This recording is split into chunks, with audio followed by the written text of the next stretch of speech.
दोस्तों नमस्कार, मैं आशीष शर्मा आप सभी लोगों का आपके अपने चैनल पर स्वागत करता हूं। दोस्तों रोज़ की तरह आज फिर से मैं आप लोगों को एक ऐसी गवर्नमेंट जॉब के बारे में बताना जा रहा हूं जो कि बहुत ही अच्छी वैकेंसीज़ हैं। आप इनको सिंपली अप्लाई कर सकते हैं।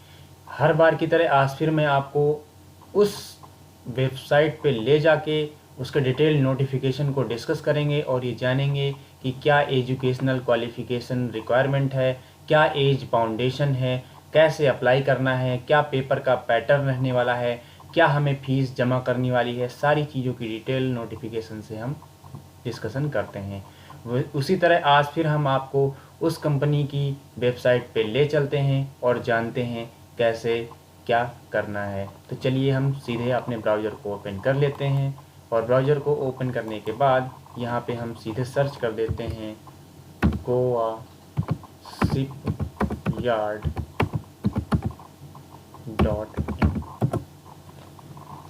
हमारी वेबसाइट का कुछ ऐसा इंटरफेस आता है। फिर हम यहाँ से क्लिक करके वेबसाइट के फर्स्ट पेज पर आ जाते हैं।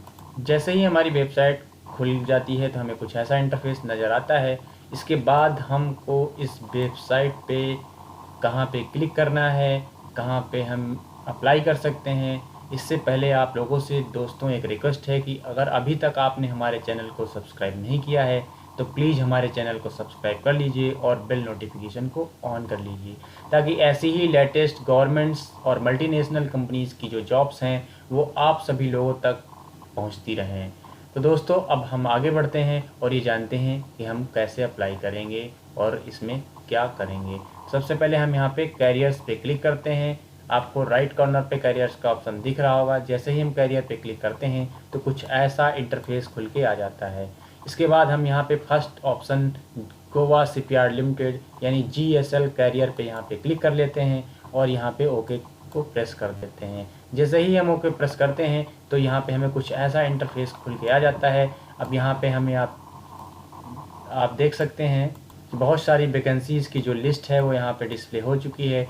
जैसे कि अब हम यहाँ पे ये जनरल फिटर है, तो यहाँ पे जनरल फिटर है, इलेक्ट्रिक मैकेनिक है और भी बहुत सारी वैकेंसीज़ की लिस्ट है। तो हम इसके डिटेल्ड एडवर्टाइजमेंट को डाउनलोड कर लेते हैं। किसी भी वैकेंसीज़ के किसी भी एडवर्टाइजमेंट पे आप क्लिक करेंगे, सब में एक ही डिटेल्ड एडवर्टाइजमेंट आपको मिलेगा। तो यहाँ से हम किसी एक का खोल के देख लेते हैं और सिंपली आगे बढ़ जाते हैं। देखिए दोस्तों, अब इसका डिटेल्ड एडवर्टाइजमेंट खुल चुका है। इसका एडवर्टाइजमेंट नंबर है 03/2021 और इसके बाद ये Goa shipyard limited, ship builders, ship repairs and engineers, A government of India undertaking, ministry of defence. तो दोस्तों ये आपकी बहुत ही अच्छी PSU है, गवर्नमेंट ऑफ इंडिया की मिनिस्ट्री ऑफ डिफेंस के अंतर्गत आती है और आप लोगों को इसमें बहुत ही अच्छी पे स्केल और परमानेंट जॉब मिलने वाली है और ये डायरेक्ट रिक्रूटमेंट है दोस्तों। यहाँ से देखिए, आप लोग यहाँ पे देख सकते हैं यहाँ पे application are invited from Indian nationals only. भारतीय किसी भी राज्य के हों, इंडियन के लिए फॉर्म अप्लाई करने के लिए एलिजिबल हैं। इंडियन नेशनल्स ओनली यहाँ पे आपको बता दिया गया है। आप इनकी डायरेक्ट वेबसाइट पे जाके अप्लाई कर सकते हैं। हम आपको इनकी वेबसाइट का डायरेक्ट लिंक अपने डिस्क्रिप्शन में भी दे देंगे, आप वहाँ से जाके भी अप्लाई कर सकते हैं। इसके बाद हम दोस्तों देखते हैं कि नेम ऑफ पोस्ट आपको यहाँ पे मिल रही है जनरल फिटर। इसमें आपको 5 वैकेंसीज़ निकली हुई हैं और इसके बाद आपकी निकली है इलेक्ट्रिकल मैकेनिक और यहाँ पे आपको एक वैकेंसी है। कमर्शियल असिस्टेंट मुंबई ऑफिस के लिए एक वैकेंसी है। टेक्निकल असिस्टेंट आपको 3 वैकेंसीज़ यहाँ पे मिल जाती हैं। इसके बाद बात करें अनस्किल्ड के लिए आपको यहाँ पे 25 वैकेंसी मिल रही हैं। अगर बात करें FRP लैमिनेटर की तो आपको यहाँ पे 5 वैकेंसी मिल जाती हैं। EOT क्रेन ऑपरेटर की 10 वैकेंसीज़ हैं। वेल्डर की 26 वैकेंसी आपको यहाँ पे मिलती हैं। स्ट्रक्चरल फिटर की आपको 42 वैकेंसीज़ हैं। नर्स की यहाँ पे 3 वैकेंसीज़ निकली हुई हैं। इसके बाद आपको technical assistant commercial Mumbai office के लिए 2 वैकेंसी हैं। टेक्निकल असिस्टेंट स्टोर के लिए आपको 5 वैकेंसी यहाँ पे देखने को मिलती हैं। ट्रेनी खलासी के लिए 9 वैकेंसी यहाँ पे आपको देखने को मिल जाती हैं। बात करें इनके हम पे स्केल की तो सभी वैकेंसीज में अलग अलग पे स्केल्स दिया हुआ है जो आपको यहाँ पे सिंपली देखने को मिल जाता है। इसके लिए आप यहाँ पे डिटेल नोटिफिकेशन पढ़ भी सकते हैं। आप लोगों को हम आगे बता देते हैं कि इसमें जो भी पोस्ट हैं इनके लिए एजुकेशनल क्वालिफिकेशन क्या होने वाला है। जैसे यहाँ पे जनरल फिटर में यहाँ 5 वैकेंसीज आपको यहाँ पे दिखाई दे रही हैं। इसी तरह आपको इसकी एसेंशियल एजुकेशनल क्वालिफिकेशन की बात करें तो candidate should possesses ITI and NCTVT national apprenticeship certificate in fitter. आपको ITI फिटर या NCTVT से national apprenticeship certificate in fitter होना चाहिए। इसके लिए आपको 2 साल का 2 ईयर एक्सपीरियंस आपको यहाँ पे मांगा गया है। आपके डिजायरेबल क्वालिफिकेशंस भी हैं। अगर आपने मझगांव डाक लिमिटेड में कर काम किया है, Cochin shipyard limited, Goa shipyard limited में, तो आपको इसके लिए कुछ छूट मिल जाती है, आपको इसके लिए प्रेफरेंस दिया जाता है।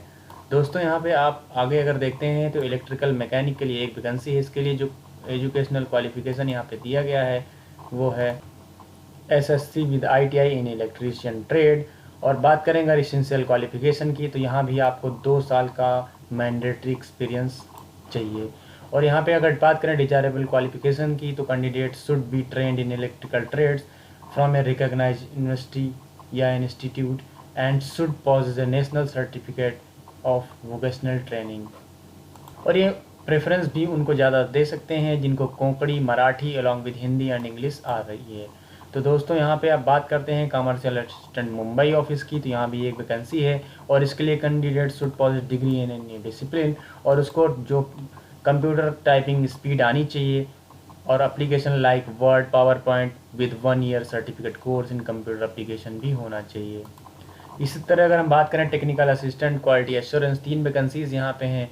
इसके लिए जो एजुकेशनल आपका क्वालिफिकेशन है इसमें भी आपको 2 years full time diploma in ship builders engineering, mechanical engineering from a recognised university और इंस्टीट्यूट। अब बात करें यहाँ एसेंशियल वर्क एक्सपीरियंस की, यहाँ पे 2 साल का रेलिवेंट एक्सपीरियंस यहाँ पे मांगा गया है in any reputed shipyard specifically in the field of fabrication and construction of the ship, level 2 certification in NDT। तो आपको यहाँ पे लेवल 2 का जो सर्टिफिकेट है आपके पास होना चाहिए और 2 साल का एक्सपीरियंस होना चाहिए। अगर आपके पास कंप्यूटर प्रोफिशिएंसी है तो आपको प्रेफरेंस दिया जाएगा। बात करें अगर हम अनस्किल्ड की तो यहाँ पे जो अनस्किल्ड है उसके लिए आपको मैट्रिकुलेशन यानी हाई स्कूल पास होना अनिवार्य है और इसके साथ ही आपको रिलेवेंट 1 ईयर एक्सपीरियंस होना चाहिए। इसकी लाइन का एक्सपीरियंस इन लाइन, ये देखिए लिखा हुआ है आपको यहाँ पे इन लाइन देखने को मिल जाता है। डिजायरेबल क्वालिफिकेशन आपकी प्रेफरेंशियल क्वालिफिकेशन जो है वो ITI candidate will be given preference. अगर ITI कैंडिडेट हैं तो उनके लिए यहाँ पे प्रेफरेंस आपको मिल जाती है। अब FRP लैमिनेटर 5 वैकेंसीज यहाँ पे दी गई हैं जिसमें से आपको कैंडिडेट शुड पॉज 2 साल का आपको full time diploma in ship builders engineering या मैकेनिकल इंजीनियरिंग में होना चाहिए और आपको जो एसेंशियल वर्क एक्सपीरियंस है आपको 2 साल यहाँ उसके लिए भी मांगा गया है। बात करें यहाँ प्रेफरेंशियल क्वालिफिकेशन की तो जिन्होंने शिपयार्ड लाइक मझगांव डाक लिमिटेड, कोचिन शिपयार्ड लिमिटेड और गोवा शिपयार्ड लिमिटेड में काम किया है उनको यहाँ पे प्रेफरेंस दिया जाएगा। बात करें फॉर क्रेन ऑपरेटर की, यहाँ पे 10 वैकेंसी यहाँ पे दी गई हैं। आपको हाई स्कूल के साथ ITI पास होना अनिवार्य है। एसेंशियल क्वालिफिकेशन में आपको जो 2 ईयर का यहाँ पे एक्सपीरियंस भी होना चाहिए इसके साथ आपको। अब बात करें अगर वेल्डर की, यहाँ पे 26 वैकेंसीज निकाली हुई हैं।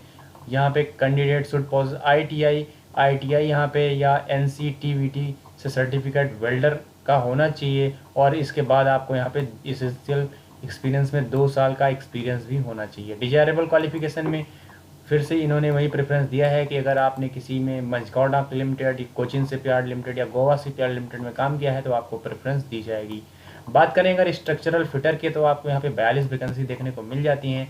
इसके बाद अगर एसेंशियल क्वालिफिकेशन की बात करें तो इनके एसेंशियल क्वालिफिकेशन में ITI या NCTVT से आपको फिटर या fitter general, seat metal worker trader का सर्टिफिकेट होना अनिवार्य है। इसके साथ ही आपको 2 साल का एक्सपीरियंस होना अनिवार्य है। वही प्रेफरेंशियल क्वालिफिकेशन इनकी यही है कि आपको मझगांव डाक लिमिटेड या Cochin shipyard limited, Goa shipyard limited में अगर आपने काम किया है तो आपको ये प्रेफरेंस देंगे। इसके बाद अगर बात करें नर्स की तो नर्स में यहाँ पे आपको देखने को एजुकेशनल क्वालिफिकेशन मिल जाता है कि BSc नर्सिंग या minimum 2 year full time diploma course in nursing and midwifery from recognise university board या इंस्टीट्यूट। एसेंशियल क्वालिफिकेशन में इन्होंने यहीं पे 2 साल का वर्किंग एक्सपीरियंस मांगा हुआ है। और अगर प्रेफरेंशियल क्वालिफिकेशन, डिजायरेबल क्वालिफिकेशन की बात करें तो अगर आपको कोंकणी, मराठी, हिंदी, इंग्लिश के साथ आती है तो इसके लिए आपको प्रेफरेंस किया जाएगा। बात करें technical assistant commercial Mumbai office के लिए, जो 2 वैकेंसी हैं, इसके लिए आपको मिनिमम 2 साल का full time diploma in mechanical, electrical, ship building, production engineering from recognise university के साथ होना अनिवार्य है। इसके साथ ही आपको 2 साल का इसी फील्ड का एक्सपीरियंस होना चाहिए। और अगर बात करें प्रेफरेंशियल क्वालिफिकेशन की तो इसके लिए आपको अगर logistic, purchase, supply chain management, materials का अगर आपको अनुभव है तो इसके लिए आपको इन्होंने प्रेफरेंस देने के लिए कहा है। बात करें अगर टेक्निकल असिस्टेंट स्टोर की तो यहाँ पे आपको 5 वैकेंसी यहाँ पे देखने को मिलती हैं। और इसेंशियल को एजुकेशनल क्वालिफिकेशन जो है इसके लिए 2 year full time diploma mechanical, electrical, ship builder, production, fabrication engineering किसी भी इंस्टीट्यूट या यूनिवर्सिटी से होना चाहिए। बात करें अगर इसेंशियल वर्क एक्सपीरियंस की तो यहाँ फिर से इन्होंने 2 साल का एक्सपीरियंस मांगा हुआ है। और inventory, logistic, supply chain management में आपको इनको इस फील्ड का एक्सपीरियंस होना चाहिए। बात करें प्रेफरेंशियल क्वालिफिकेशन की तो इनसे रिलेटेड जो आपको अभी तक बताई हैं कि किसी भी शिप बिल्डर्स कंपनी या इंजीनियरिंग कंपनी, उसके साथ आपको जो एक्सपीरियंस है वो यहाँ पे काउंट किया जाएगा।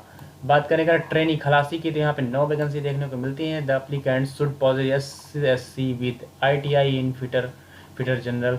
तो आपको फिटर सर्टिफिकेट के साथ अगर ITI पास हैं तो आपको यहाँ पे खलासी के लिए अप्लाई कर सकते हैं। यहाँ पे उन लोगों को प्रेफरेंस दिया जा रहा है जिन्होंने अप्रेंटिस किया हुआ है Majhgaon डायक limited, Cochin shipyard limited या गोवा शिपयार्ड लिमिटेड से, उनको यहाँ पे प्रेफरेंस दिया जा रहा है।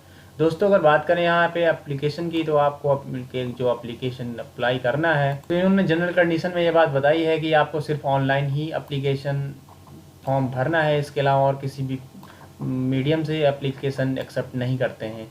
बात करें अगर हम एप्लीकेशन फ़ीस की तो यहाँ पे जो डिमांड ड्राफ्ट है 200 रुपये का जो demand draft non refundable demand draft है in favour of Goa shipyard limited payable at Vasco da Gama Goa in submitted पर एप्लीकेशन। अब तो यहाँ पे ये बताया गया है कि हर एप्लीकेशन, जैसे आपको अलग अलग वैकेंसीज के लिए अगर आप अलग अलग फॉर्म अप्लाई करते हैं तो उसके लिए आपको हर बार 200 रुपये का फीस जो है वो जमा करनी पड़ेगी। Candidate are required to post only the original demand draft to Goa shipyard limited. The candidate have to mandatory write their application, job registration number, name, mobile number, name and the post advertisement number on the reserve side of demand draft. Demand draft के पीछे आपको mandatory चीज़ें आपका application number, job registration number, नाम, mobile number, name of post जिसके लिए आपने apply किया है, ये सारी चीज़ें लिखना मैंडेटरी यहाँ पे बताई गई हैं। यहाँ पे इन्होंने ये भी कहा है कि अगर आपका non receipt of demand draft, अगर आपको डिमांड ड्राफ्ट नहीं मिलती है तो ये आपका फॉर्म रिजेक्ट कर देंगे। इसके साथ ही आपको बहुत सारी यहाँ पे कंडीशंस देखने को मिल जाती हैं, लेकिन आपको फ़ीस के बारे में पता चल चुका है और मैं अब आपको बताने वाला हूँ कि इस वैकेंसी को आप अप्लाई कैसे कर सकते हैं। तो सबसे पहले हम आपको ले चलते हैं फिर से इसकी वेबसाइट पर और बताते हैं आप कैसे अप्लाई करेंगे। देखिए यहाँ पे हम आ चुके हैं उसकी मेन वेबसाइट पे जो जहाँ से हमने इसका एडवर्टाइजमेंट खोला था। देखिए सिंपली आपको अप्लाई नाउ का यहाँ पे ऑप्शन मिल जाता है, यहाँ पे आप क्लिक कर सकते हैं। जैसे ही आप यहाँ पे क्लिक करेंगे कुछ ऐसा इंटरफेस नज़र आने वाला है। कुछ इनकी important notice for all candidate हैं, तो यहाँ पे आपको एग्री पे क्लिक करने के बाद कुछ गाइडलाइंस हैं अप्लाई करने की, आपको यहाँ से पढ़ लेना है। सारी गाइडलाइंस पढ़ने के बाद आपको यहाँ पे कंटिन्यू पे क्लिक कर देना है। जैसे ही आप कंटिन्यू पे क्लिक करेंगे कुछ ऐसा इंटरफेस आपको खुल के आ जाता है। इसके बाद आपको यहाँ से फुल नेम आप मिस्टर लगाते हैं या मिसेस लगाते हैं या मिस लिखते हैं, आप जो भी लिखते हैं या लिखती हैं आपको यहाँ पे फर्स्ट नेम, मिडिल नेम और लास्ट नेम डाल देना है। इसके बाद आपको नेम एज पर SSC मैट्रिकुलेशन सर्टिफिकेट, आपके हाई स्कूल में जो भी नेम आपका लिखा हुआ है एज पर मार्कशीट सर्टिफिकेट आपको यहाँ पे इंटर कर देना है। इसके बाद आपको फादर नेम लिख देना है, आपको फादर नेम का फर्स्ट नेम, मिडिल नेम और लास्ट नेम यहाँ पे लिख देना है। अगर आप मिस्टर हैं, लेट हैं, जो भी जिसका जो है वो आपको यहाँ पे लगा देना है। फादर का है, हस्बैंड का है, जो भी है यहाँ पे लिख देना है। मदर नेम आपको यहाँ से सेलेक्ट कर लेना है, मदर का फर्स्ट नेम, मिडिल नेम और लास्ट नेम यहाँ पे एंटर कर देना है। इसके बाद आपको अपना जेंडर यहाँ पे सेलेक्ट कर लेना है। इसके बाद आपको मैरिटल स्टेटस यहाँ से सेलेक्ट कर लेना है। आपकी अगर शादी हो गई है तो आप यहाँ मैरिड सेलेक्ट कर सकते हैं, आपकी शादी नहीं हुई है तो अनमैरिड यहाँ से सेलेक्ट करके आप अपने मनपसंद ऑप्शन जो भी आपका ऑप्शन है वो आप यहाँ से सेलेक्ट कर सकते हैं। इसके बाद आप यहाँ पे डोमिसाइल, आप अपनी स्टेट का डोमिसाइल यहाँ से सेलेक्ट कर सकते हैं। आपको ईमेल आईडी यहाँ पे डालनी मैंडेटरी, ईमेल आईडी यहाँ पे आप डाल सकते हैं। ईमेल आईडी डालने के बाद आपको यहाँ पे मोबाइल नंबर इंटर करना भी मैंडेटरी है। इसके बाद अगर आपके पास एम्प्लॉयमेंट एक्सचेंज नंबर है तो यहाँ पे जिस एम्प्लॉयमेंट एक्सचेंज में आप रजिस्टर्ड हैं यहाँ पे उसका आप नाम डाल दीजिए। उसके बाद आप एम्प्लॉयमेंट एक्सचेंज का रजिस्ट्रेशन नंबर यहाँ से डाल सकते हैं। जैसे ही आप इस सारी डिटेल आप फिल कर लेंगे, आपको सेव कंटिन्यू पे क्लिक कर देना है और इसके बाद आपको फ़ोटो और सिग्नेचर अपलोड करने का ऑप्शन आ जाता है। दोस्तों, हमने जो भी चीज़ें ध्यान से सीखी हैं उनको सीख कर आगे अप्लाई कर देना है और जो हमारी डिमांड ड्राफ्ट है उसको पोस्ट ऑफिस के थ्रू, इंडियन पोस्टल के थ्रू, वो हमारा जो पोस्ट कार्ड है, डिमांड ड्राफ्ट है, वो हमें वहाँ पे भेज देनी है। तो दोस्तों, कैसी लगी आपको हमारी video? Please like share comment ज़रूर करें। अगर अभी तक आपने सब्सक्राइब नहीं किया है तो प्लीज़ सब्सक्राइब करना बिल्कुल ना भूलें। Thank you friends.